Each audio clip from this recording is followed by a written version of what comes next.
All right, Kevin back with you for another episode of the $1 Million Relationships Podcast. And today I'm here with John Caprani. John, welcome. So awesome to have you on the show today, man. Thanks so much, Kevin. It's great to talk to you again. We just did this a month ago on my We podcast, and did. now I'm We back as did. your guest, which I really Yeah. appreciate. And I'll tell you, we before we hit the record button, we were talking about just our histories and stuff, and we ended up talking Hmm. about the time period that I spent fishing as a commercial fisherman in Alaska. Because you're from Ireland, and I used to have a buddy from Ireland that I used to fish in Alaska with and stuff. Okay. And I think back to those days. My gosh, Zoom wasn't a thing back then. And Hmm. now look at this technology. Here we are. I'm in Seattle, Washington. Where are you at in the country in I Ireland? am in Valencia, Spain. I On left Valencia, Ireland back Spain. last Okay. year for the Okay. third time, and I think the final time. I don't think I'll be going back this time. Okay. Okay.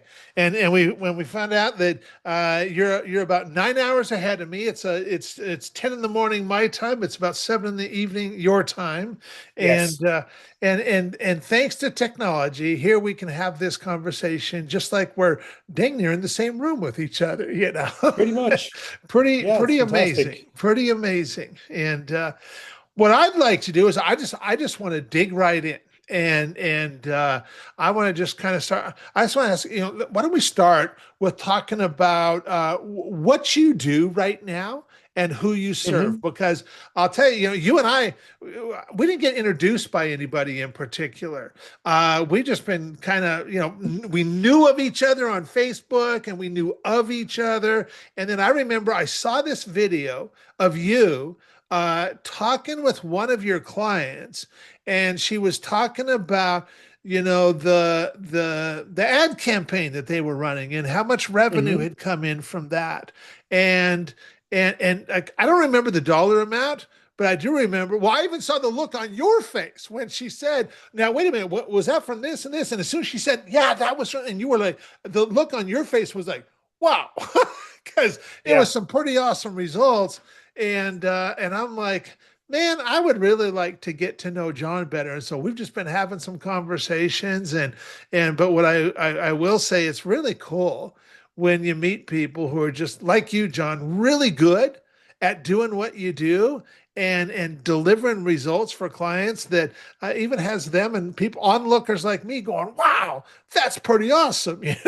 And so Thank you. why Thank don't you. we talk a little bit about what you do and who you serve to start with? Sure. Well, the last 18 months or so, I moved from, I'd been a copywriter for several years. And I said, I've got to have something that's a bit more of an appealing skill to a broader range of business owners than copywriting. Because as you know, very few business owners really understand the value of copywriting. Yeah. As powerful as it is, it's not always the easiest product to sell. You have to have a very educated buyer to sell copywriting, which there are not too many of those around. So I went a bit broader and said, I'm going to just do advertising for local service business, and particularly what I've zeroed in is home service businesses. So Okay. things usually related to upgrades of the home, people who build walls, lay paving, do air conditioning systems, build barns and accessory storage units, people who do renovations and structural works. And several landscape gardeners actually as well. People who Okay. do like big landscaping projects. So all those kind of people who sell somewhat high ticket services for the home, those are my people. Okay. And how I serve them, I used to do all kinds of different marketing types of things. I've done email marketing. Um, I've done, things like social media marketing, but these days I focus specifically on video advertising and I focus specifically on Facebook and YouTube. So video advertising on Facebook, sorry, not YouTube, on Facebook and Instagram for home services businesses. Okay. Okay. So what what inspires you most about the work that you get to do and the impact you're making, John? What I really like about what I do these days is a couple of different things. It's one is like the simplicity of the model means that it's easy for me to do something with the business owner now, and we can get pretty good results pretty quickly with not a lot of resources. Okay. So when you look at the local business marketing segment, the advertising and marketing is not as sophisticated as the more online businesses. Like it's not as Sure. sophisticated as e-commerce. It's definitely not as sophisticated as online coaching and consulting type Yeah. offers Yeah. or info products in general. And at a local level, most businesses aren't doing video marketing. If they may not even be advertising at all. If they are, they're often using just very simple static ads and copy. And if they do video advertising, it tends to be kind of quite stuff that's focusing on the work being done. So pictures of workers installing, a set of sliding doors and windows in a house, which is not all that interesting to the Sure. homeowner and doesn't solve the real problem. So I just decided I'm going to do this taking a different approach. I'm going to focus on personality. I'm going to focus on the personality of the business owner themselves and focus everything I'm doing on getting their local area audience acquainted with them and building up trust in them as a person, because the reality with home services, you are as being asking to be invited into someone's home, to Yep. be around their family, to be trusted with what often is their most valuable asset and with the people they care about most in this life. So forgetting the quality of your work, if you're an 8 out of 10 at your work, uh, but you're like a 10 out of 10 in terms of a human being and being trustworthy, people would care about that more than being a 10 out of 10 in the work and maybe being a 5 out of 10 in the character side of things. Absolutely. Absolutely. It's interesting. My very first business venture, I started a carpet cleaning and restoration business all Mm-hmm. the way back in 1995, and I really had to learn that. And the first year I really struggled in that business. In fact, I blew through $300,000 that I Oh, had spent 7 years working as a commercial fisherman, saving up money to start that business. And there's some pretty good overhead, equipment expenses and all that to get started. But I didn't understand all the stuff that you were just talking about. And I kind of just followed suit to what I saw other people doing. Like, they were other people in the industry were like, say, advertising 2 rooms in a hallway for 59.95.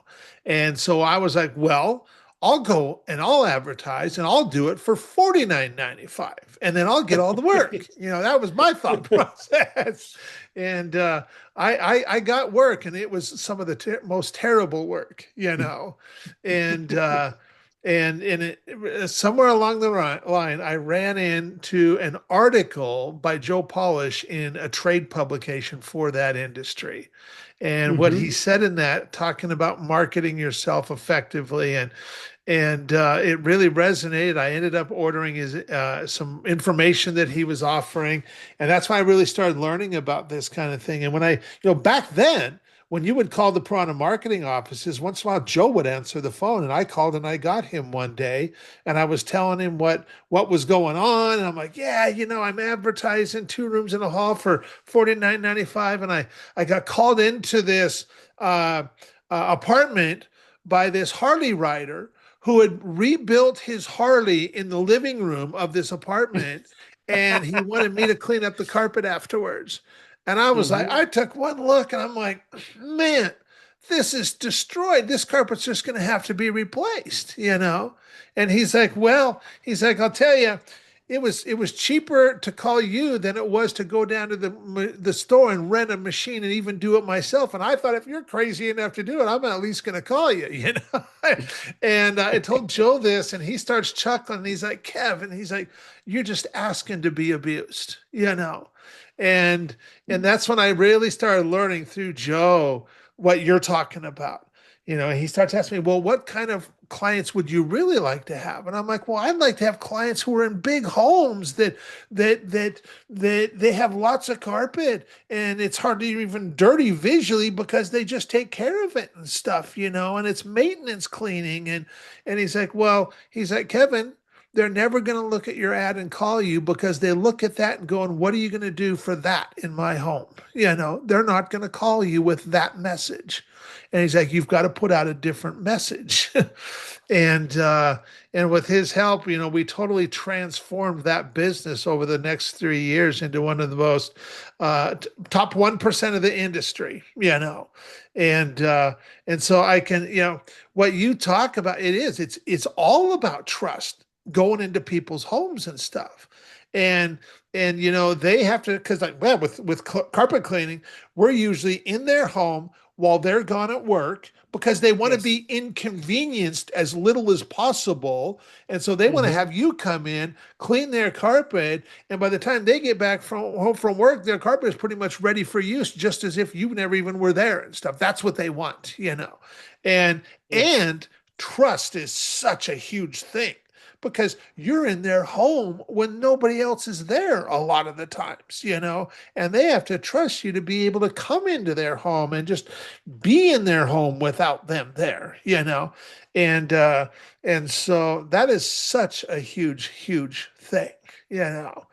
And I know I went off on a big, huge tangent there, but man, that's now it makes sense. Like why when I saw that video of you talking with your client there and how she was just like, "Wow, look at all this business that has come in from this and stuff," because it's conveying like that.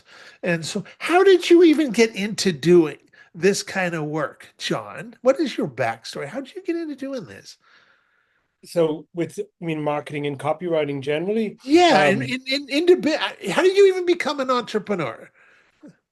I well, I guess my dad was an entrepreneur. Okay, He had businesses in business related to publishing and graphic arts and printing, and that was a kind of family tradition. I guess that was media in that day. So I was working with my dad as a teenager, and I tried a couple of entrepreneurial things, but they did never really panned out. And then for I started to just go and do different things. I was traveling in my 20s, so okay, I was traveling, went to the UK. learned woodworking skills and all kinds of stuff. And then I started to work on sailing boats. And I'll come back to that story because it's going to tie into things we were already talking about. okay. But I just learned all these different skills. And then one thing or another, end up finally I'm married. And I really have to stop at this point doing things that are just for fun because I used to love doing craft work and artisan type stuff where I was making lovely things, but basically living kind of a hand to mouth existence, which Okay. was fine. But once you've responsible for another human being, I have to look after my wife, and then pretty soon we had a baby on the way. I think she was within 30 days of our wedding day, she was pregnant with our first. They want a little more um, stability, don't they? yeah. So anyway, it had already happened prior to that time that I'd been to a friend I'd been working with. I'd been offered a job and I'd started to work, and I was doing then project management stuff in the construction industry, Okay. working for a company that did holiday resort renovations and development. So I started to do project management, and then sooner or later, where you kind of get promoted out of a job that you're good at into a job that you suck at. Well, that happened to Uh-huh. me. I kind of got promoted out of doing the project management, actually being on the site, which I was pretty good at, to like, oh, you have to now try and market and sell and get us new customers, which I totally sucked at because I knew nothing about it. So at that point, I'd already had some kind of a passing interest in things like persuasion, and I'd learned a little bit about the old school guys like Edward Bernays. But I was like, okay, I've got to learn a bit more about this kind of copywriting and marketing stuff so I can do this thing and sell to these clients. A lot of them were people who would travel a lot for business, so we would do some of the sales process would happen by email. And I started to learn a little bit, and I started to become reasonably competent at selling. And then at a certain point back in 2018, I said, didn't really want to stay in the business I was in. We were planning to move country. And I wanted to get out of the construction industry. I wanted something that offered me freedom. I knew online meant that I could travel and that I could move to different countries and that we could go different places and still be able to have my income unaffected by that. So I said, okay, I'm going to do this. And at that point, I said, I was 37. I was like, was married, had two kids under the age of three. I was like, I better do this now or it's never going to happen. So I quit my job, had enough money to live for about maybe 3 or 4 months. And I Okay. just got moving and just got out and got myself the first couple of clients and kind of took it from there. That's awesome. That's awesome. Wow. So what? So what year did you go off on your own then? What year was that, John? I quit my last job in September 2018. So I've been unemployed 2018. for 7 years. Okay. I can. Okay. All right. And so what, and you don't necessarily have to name names or anything like that, but Mhm. what's a result that you've been able to help a client get that you're just incredibly proud of, John? There's a couple. Um, so like when it comes to the number stuff, that's cool. I've had a couple of really good wins there. I remember I was working with a training organization a few years ago that did work helping people who were recovering from trying to recover from addictions, and we helped them launch a program specifically for entrepreneurs. And they had been really in a bad, struggling situation before I came to work with them. And we really like I just worked with them on creating a new program, creating a new offer and promoting it. And that just took off like a rocket. We started with that, and within 2 weeks, we'd sold $120,000. Wow. And then within in the next 3, 4 months, we went on to do, I think it was like about over $500,000 in about 3 or 4 months with that program, just sold to their email list. So that was a really good result. They went on and sold a few million more of that program after I finished working with them. And that was great. Then more recently, since I've got into doing this work of working with the home service business the last 18 months, I think that lady, the video you saw, that's been my single best numbers result yet, which was Okay. we started up advertising within 30 days. She'd booked almost an extra $800,000 worth of work into her business. That's really That was phenomenal. really a really great win. Yeah. Um, and I'll come back to in a minute. Is like the way we're doing with these videos is very simple. It goes against the grain of what people think. People think video advertising means you got to hire a production crew and a videographer, and it's going to cost you a lot of money, and it's going to be really difficult. And even if you don't get it perfect the first time, you're screwed. And it's not like that at all. I mean, I think you can spend $200 and get a better result than you will with the professional crew most of the time. Just having some basics in place.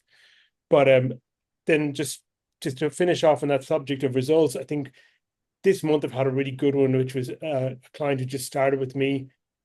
He in his first like was it 35 or 40 days, he's been really good about documenting his sales process, getting his numbers right, and had a good assistant to help him. But we got his ads out, we got them launched. He went out and closed somewhere close to $9,000 of front end sales, which is a consulting service he sells on the front end Okay. related to home services.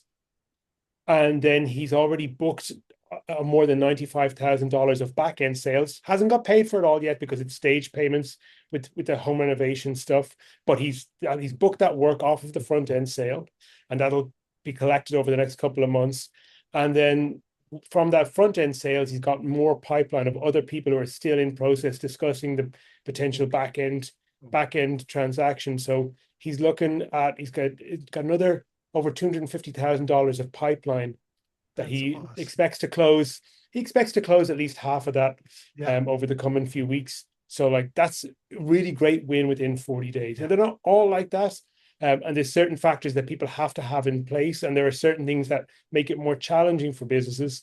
It's not magic on my part. A lot of the time I liken this thing to being a jockey. The horse you ride on is most of the race won, Uh-huh. Uh-huh. but there are, yeah, when it works, it really works good. Yeah. Yeah. So has doing this for you over the last 7, 8 years has the process really helped you, John, get dialed in on who is the kind of client that you are most valuable to and stuff, and you've just able to kind of make that discovery, and so now you have this, I don't know whether it's we've been called an interview kind of process where you're asking questions of potential clients to find out, do they have the assets or do they have these things that I need in order to be able to do my job really effectively and stuff. Yes. And so that's it. It's a good question. So over the last few years as a copywriter, I tried all kinds of different things, worked in different markets, in the health, in biz op, in coaching and stuff like that. It's really only the last 18 months where I said, I'm going to focus on home services and I'm going to focus on advertising for this. And since I've narrowed my focus and said, I'm saying no to anything but this, my results got much better. So that's the first thing. I had to narrow my focus Yeah. first. Yeah. And then from working with clients in these home service niches, I know these people quite well because I worked in that industry myself for years. That's a real advantage for me compared to maybe other marketers who serve this niche who never worked in construction or never did this stuff themselves, Yeah. because they tend to have a distrust of marketing guys.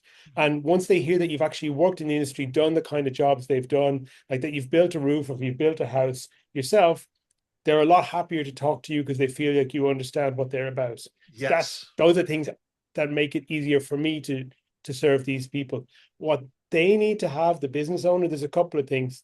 The one is, this is actually more again about me than them, is that I prefer to work with smaller businesses, sort of where like a team of 5 to 15 people is a Okay. really good business for me to work with.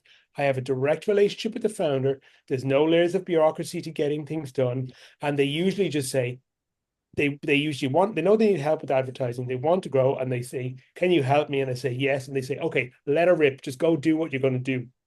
When you start to work with bigger businesses where there's 20, 30 people, there tends to be a marketing team in house. There tends to be like somewhat of a layer of bureaucracy already. And there Okay. tends to be people who have different types of incentives where they're covering their own ass, they're worried about their own job security, and they Sure. tend to Sure. work against you. And it's not there's anything, working those kinds of businesses is great for some types of people. And I think the type of business that serves that type of business tends to be a business of a similar size because it's just more compatible. For me, I like things really lean. It's me plus one or two people helping me at the max. I like to work with a company that's 5 to 3 people. I can get them better results more quickly and have more impact quickly. Yeah. For the business owner, the things I want them to know is that one thing is that they have an assistant who is good on the phone.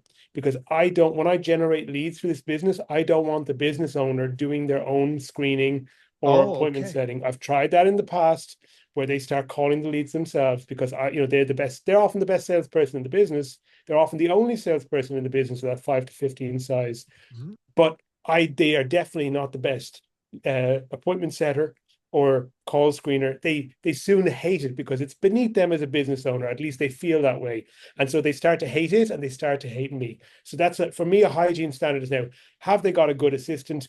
Can they put me in a conversation with that assistant? Can I give that assistant a little bit of training on how to actually handle these leads and manage them, screen out the bad ones, and make sure that the founder only gets to talk to the good ones and gets them booked onto sales calls. So the first contact the founder has with any of these leads is a sales call where there's an expectation that they're there to discuss some business. Yeah. That's really important. Wow. Yeah, see, that is the kind of valuable insight that we discover over time of doing what we do, making Mm-hmm. these discoveries. And that was the same experience I had a few years ago was I used to serve a wider group of entrepreneur, but I had an experience where I like, oh, I'm gonna really narrow down here and only Mm-hmm. serve this kind of entrepreneur because that's who I'm most valuable to. And and you're right, narrowing down, it becomes easier, and it also just becomes way more rewarding and way more profitable too, for everybody involved and stuff. So I love that. Mm-hmm. I love that. Well, okay, so now that we've got a little bit of context set here, I want to switch gears just a little bit. And Sure. I want to ask, John, have you ever been introduced to a person or persons who completely changed the course of your life or your business, so much so that much of what you have today would not be possible if not for this person or persons? And I'm just really excited to hear your story and your experience around this topic of relationships. Yeah, this has happened to me many, many times. And um, there's many different versions of that story I could tell. But I think probably the one that jumps to mind first is my very good friend Hans, who lives in Switzerland. But he doesn't live in Switzerland. He's a sailor, so he's sailing around the world all the time, sailing Okay. around the Atlantic Ocean, sails in the Pacific. But he's from Switzerland, and I went to visit him just about 6 weeks ago. We hadn't seen each other for over 10 years. We've kept in Wow. touch by email and text message all that time. So, Wow. but I met Hans in 2011, and he was introduced to me by a man named James Warham, who I was working for that time. James Warham is a very well-known sailboat designer. Okay. And I was at that time um, in a place called Cornwall in England. I was learning about making wooden boats and doing work on yachts at that time, learning artisan craft skills. And during that time, I was introduced by actually one of the teachers at the college to a man named James Warham, this designer. And then James introduced me to my friend, my good friend Hans. And Hans at that time was just about to go and build a quite large sailboat, 23 meter, which is about 72-foot sailboat. And Okay. he was going to build it out of wood, and he wanted to build it in West Africa. And he said, look, I need a man to help me. Would you like to come and help me? And I said, you know what? I might as well. I was single at that time. And I was like, this will be a really great adventure. Let's do it. So he said, okay. He said, look, I'm not going to buy you your ticket there, but I'll pay for everything after you get there. I want to see that you get there on your own steam. So show up in the Dakar airport in Senegal on such and such days, and I'll be there to pick you up, and we're going to go and build a big sailboat together.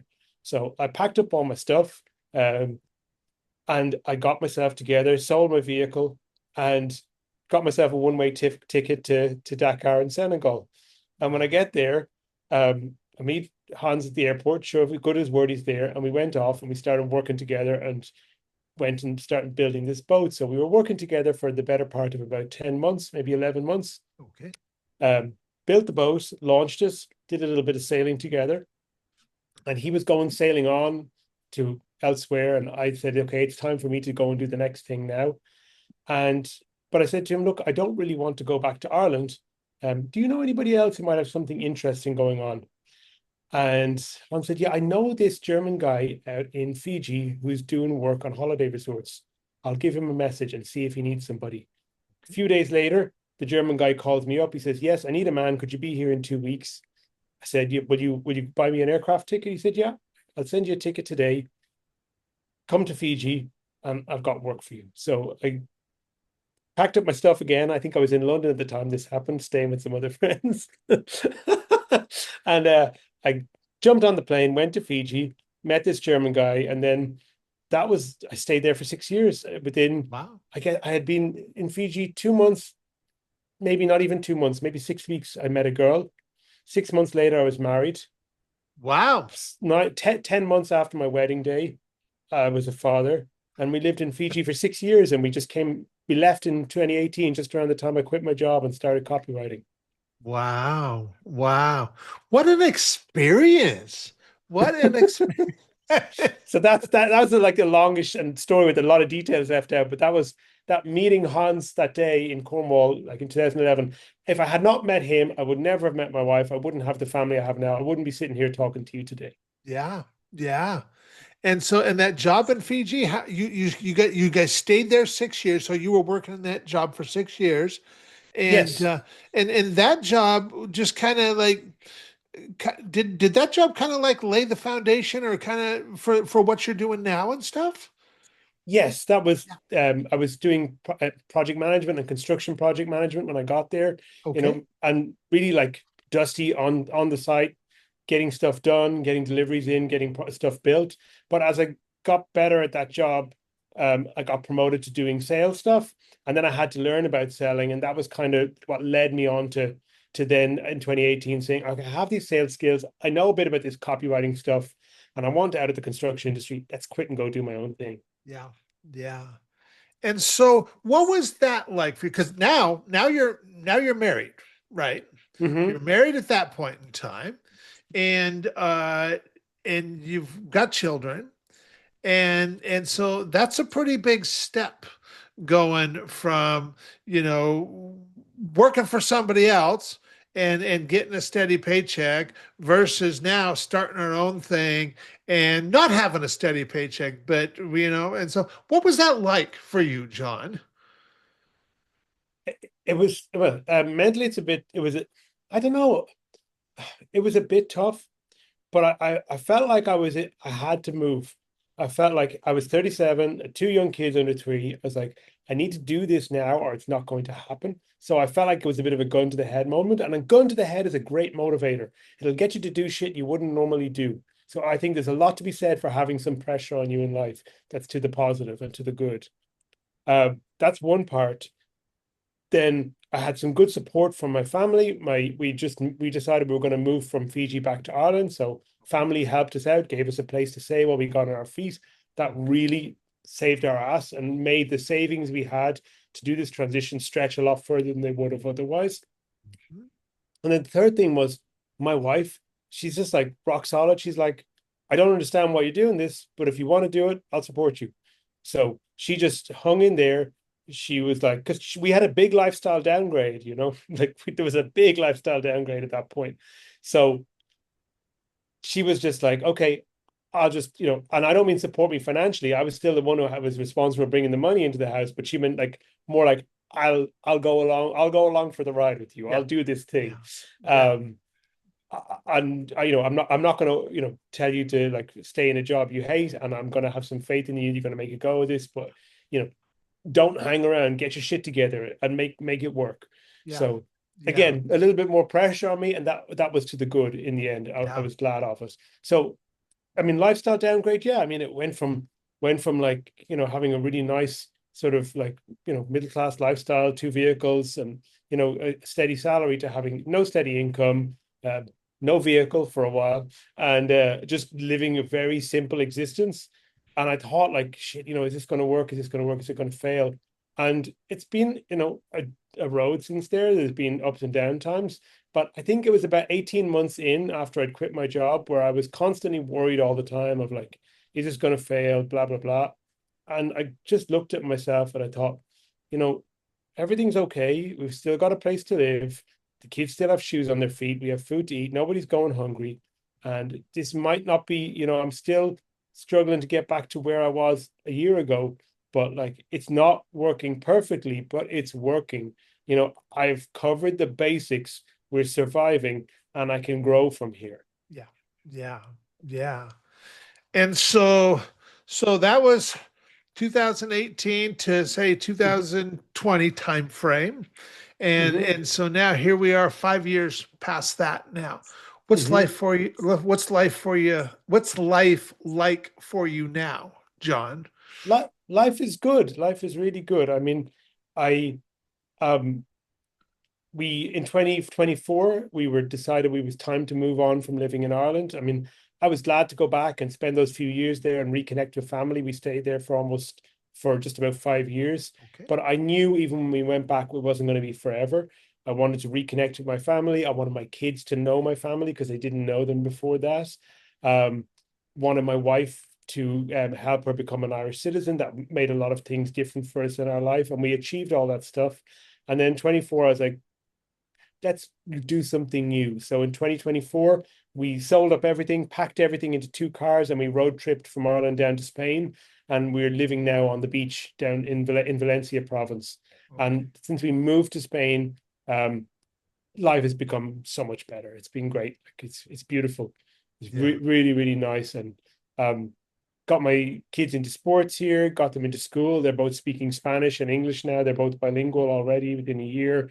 My Wow. son is really like coming into his own as an athlete. He's a really good soccer player. He's only 9 years old. And that's like his dream is to be like to his dream is to play professionally. Okay. I don't, it's not my dream. I'm not pushing him, but I'm trying to facilitate him. I don't know how far that dream is going to go, but I'm just doing what I can to give him opportunities. Mhm. And so a lot of my time is spent on kids and sports and family stuff. But doing this life of doing business online means work and family life is there's no balance, but there's integration. Now, I was working all day editing videos and setting up ads for clients today. And then in the afternoon, I went and cooked some food for all the family. And then after the meal, the kids and my wife went out walking the dog, and I jump on here to have this conversation with you. And I'll do a little bit more work tonight. So it's not a 9 to 5 lifestyle. Sure. There's a little bit to do 7 days a week, which is fine. But it's like work-life balance for if you're not having a job, if you're not working in a salaried position, you don't get work-life balance, but you do get work-life integration if you're smart about it and decide, I'm just going to bring everything in Yeah. and just not live by some rules about like you have to finish work at a certain time or you can't do anything on the weekend. That doesn't exist. Yeah. You do what you can when you can, and you find time to get everything into the day that you want to. Yeah. That is the beautiful thing about being an entrepreneur is we do get to decide, you know. Hmm. And I I'm a family guy like you, John. I have 7 kids. Four of them are older and out of the Yeah, home and married, and three of them still under my roof. But even all three of them, they're all three in high school now. All three of the younger kids are in high school, so they're growing up fast. And the older kids, they bunch of them, three of them, they have kids of their own. We have 6 grandchildren right now, and amazing, my the youngest of our older kids, Caitlin, her and her husband, they're having a baby in March. So we'll have a new brilliant. grandbaby coming in March, which is perfect timing because all the other grandkids, they're all in either preschool or school now. So my wife Hmm. was used to watching them, and now she's got Hmm. no grandkids to watch on a regular basis. And so now with another grandbaby coming, she's really excited about next year. She goes, "Oh, I'll get to have a baby a bunch again." And so and, uh, and it's just going through the cycles of life but I'll tell you, I made the decision years ago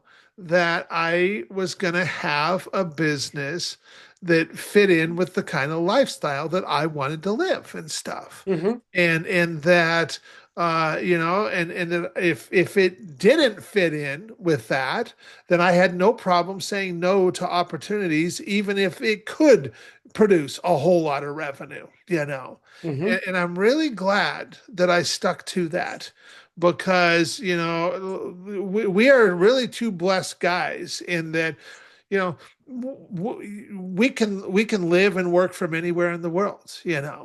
And reality is, in my life anyways, we're pretty rooted where we are right here because I don't think my wife could even imagine not seeing our kids and grandkids on a regular basis because we see them all the time.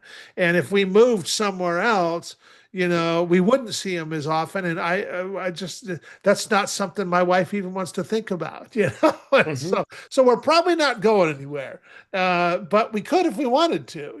And I do know that we're coming on fall now here where I live, and it starts cooling down, and it'll get a little wet here, and we just head south and go find some sunshine when fall and winter comes. It's go take some Hmm. trips down south and go find some sunshine, and there's something to be said for that, for being intentional about how we want our business to fit in with our lives and stuff. And you've definitely been really intentional about that too and stuff. And like you say, maybe there's not balance, but there's definitely integration, and you're consciously making the decisions on how you want this business to fit in with your life and stuff. And Yes.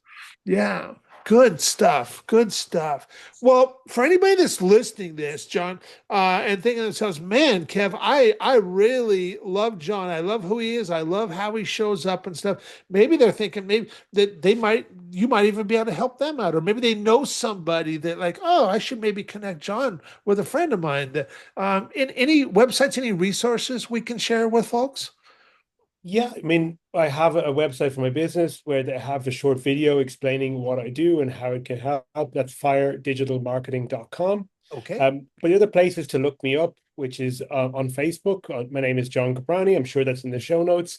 And yeah, look me up on Facebook. I'm pretty active there. You can get a sense for who I am and kind of what I have my opinions and thoughts on things before you make the step of reaching out and having a chat with me by looking at me there on Facebook. That's probably the best place. Awesome. Awesome. Any last thing you feel led to share, John, before we call it a wrap?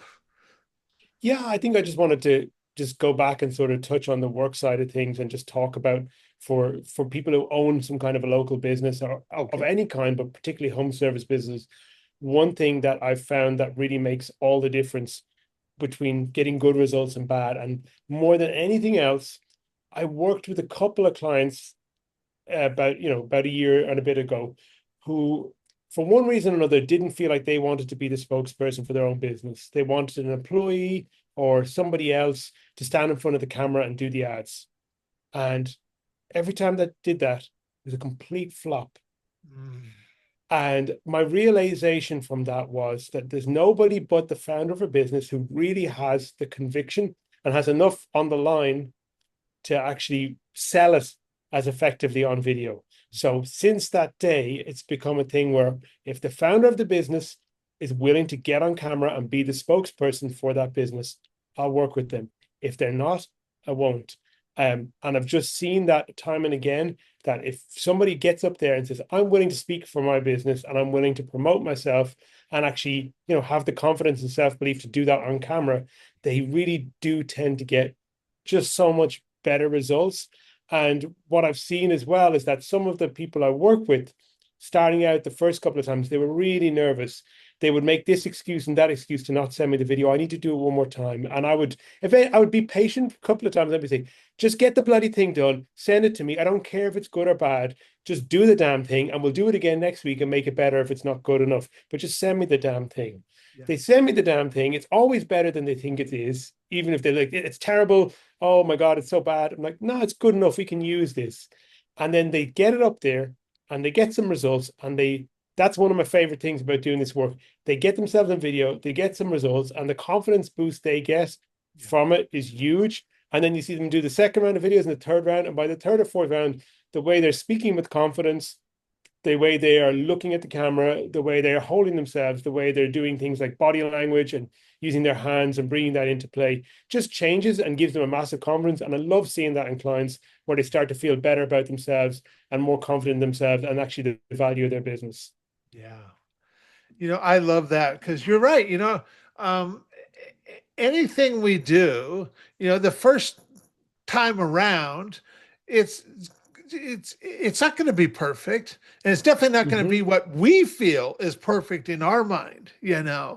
And I know, I had a coach when I was learning some new stuff, and he was telling me, he's like, Kevin, he said, just go through and just make a video of you walking through this, and then send it to me. And then he's like, then do another, then do another, and another, and another. And, that day I probably sent him like, I don't know, 24, 25 videos of me walking through that process. But every time I got more and more comfortable, and I didn't have to think about what I was saying anymore. I just got in the flow of it. And it's just that repetition of just doing it. And then, like you said, seeing the results that are coming from it, like, wow, look at that. And what's really cool is making the discovery that it doesn't need to be perfect, and it's okay if, I mean, I have ums and ahs, and I have never edited not one single episode of this podcast, even though Mm-hmm. we might have had hiccups or whatever. It's like, whatever, it's okay. That's real life. And people appreciate just the realness of it all. They just appreciate that. And so, Yes. good. All the different fancy copywriting hacks and tactics and all that. In the end, they're good, they're valuable, they're useful. But what really works better than anything else is somebody who believes in what they do and has some confidence in themselves. And Yes. that's it. That'll work. Yes. That'll convert better than anything. Absolutely. Absolutely. Well, John, I want to thank you so much for taking the time to have this conversation today. I really appreciate you. And I'm looking forward to getting this out there. So thank you so much. Awesome. Thank you so much for the opportunity, Kevin. Appreciate it. Absolutely.